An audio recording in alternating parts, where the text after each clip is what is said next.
Hello, busy dads and busy people everywhere. I think it's been the longest since I started the channel that I've gone without making a video. I really just wanted to hear myself saying, hello, busy dads and busy people everywhere. Um, so I decided to make this video also just to share with all of you an update on where I'm at in my training, in my outlook, in my practice, and how this first week has been of sprint training. So as I mentioned in a video earlier, um, after all of the wonderful advice that people shared with me, I decided that the opportunity that this injury presented me was to finally fully overcome the last kind of training fear that I've been carrying with me. I think all of us have, many of us have training fears, like little cobwebs in the corners of our minds. Certain forms of training that just intimidate us to the point that we don't do it, and then we say, it's pointless, it's rubbish, I hate it. We denigrate it when really the only reason we don't do it is that we're afraid of it.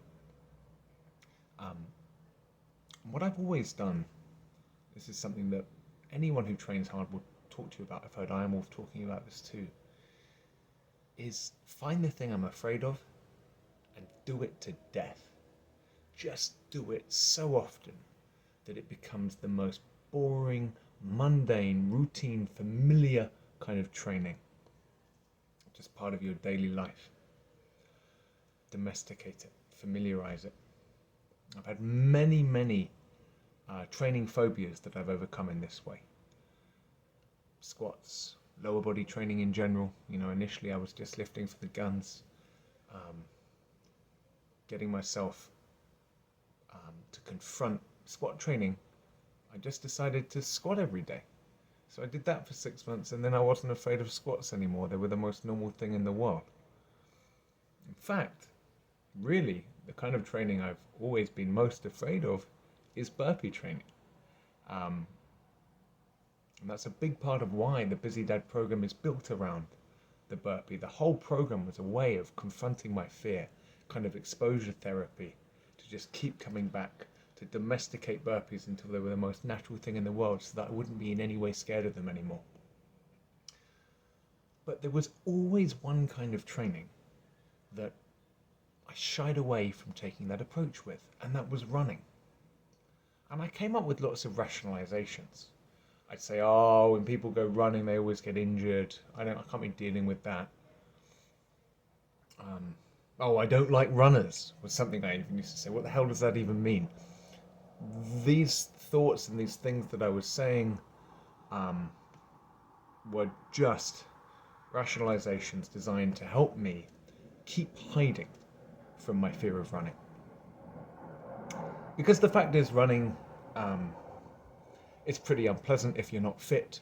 And my first experience of running was as an unfit teenager, forced to do it at school, hated every moment of it. And when I did come back to training later in my life, a big part of me made a deal with myself. I said, I'll do anything. I'll lift weights. I'll even do burpees and circuit training, just not running. There was a big part of me that just refused. And so it's been so liberating and exciting to summon the mental strength that I've created for myself through the Busy Dad program and look at running in the face and say, all right, let's do this. Let's domesticate you. And so this first week of confronting the fear has just been joyful. I feel really excited to be doing what I'm doing. Nothing special in terms of my training. But it's been really just motivating. So I did Tuesday, Wednesday, Thursday, and today, 20-minute runs each day. And on each of those days, I was incorporating some interval training. On the first day, I took a 2-minute warm-up, and then I would go for 2 minutes of fairly hard running and 3 minutes of quite calm running. The next day I wanted to experiment with a much harder sprint, so I would do 20 seconds of hard sprinting, and and then 1 minute and 40 of recovering.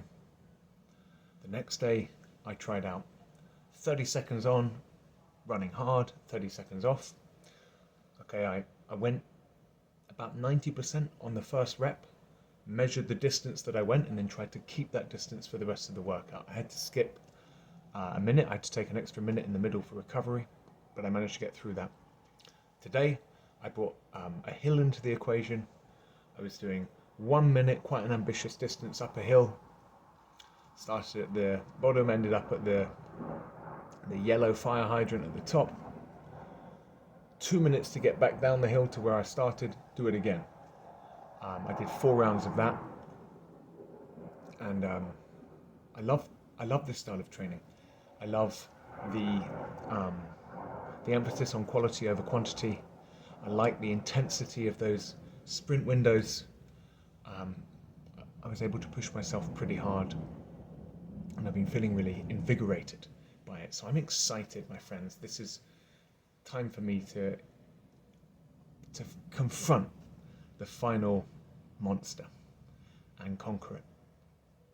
On top of that, I've been getting strict with my diet, because when I get back to my burpee training, I don't want to be carrying extra weight. I want to be lean and dangerous. So my scales are broken, so I can't weigh myself, but I'm pretty sure I've dropped a good few pounds. I've been restricting myself to 2,200 calories a day, so nothing intense, about 10% cut off from my maintenance calories. And I've been fasting for a bit longer than usual, typically 20 hours, 18 to 20 hours, typically. I've also gotten much stricter with the quality of the macronutrients, the micronutrients that I'm putting in to the body. So really doubling down on my nutritional principles. Lots of whole grains, lots of legumes, lots and lots of green vegetables and fruits. Getting most of my protein that way, though occasionally supplementing with fish and meat. And there's just in general a feeling of purpose and excitement right now, of blasting out the cobwebs, of embracing new opportunities. And really it's been extremely easy to stick to these restrictions. Right now, for example, I'm 20 hours into a fast, and I'm curious to see what it would be like to go another 4. So I think I'm going to build up and do a 24-hour fast today, and that's just all done in a spirit of curiosity, interest, and I've learned something here, which is just that, well, one thing I always knew, which is that injuries are very often opportunities for us to have a kind of overhaul in our psychological approach. Really just learnt again that whether something is a crisis or a period of blossoming is entirely due to the approach that you bring to it. If you can recognize the concealed opportunity in some fate that befalls you, you can really transform. You can really turn things around. You can really make something a very happy time, rather than a time that's merely to be endured. So that's the big lesson that I've learned. And I guess the subsidiary lesson is that there is a distinctive pleasure in confronting the things that you're afraid of, in admitting to yourself that you were afraid and challenging them. So my friends, if you are hiding from something right now in your training or in any other aspect of your life, confront it. You'll feel unbelievably liberated when you do. And if you are dealing with any kind of injury or layoff, look for the opportunity, because it's there. You can convert this into a very, very happy time if you can only look hard enough for that opportunity.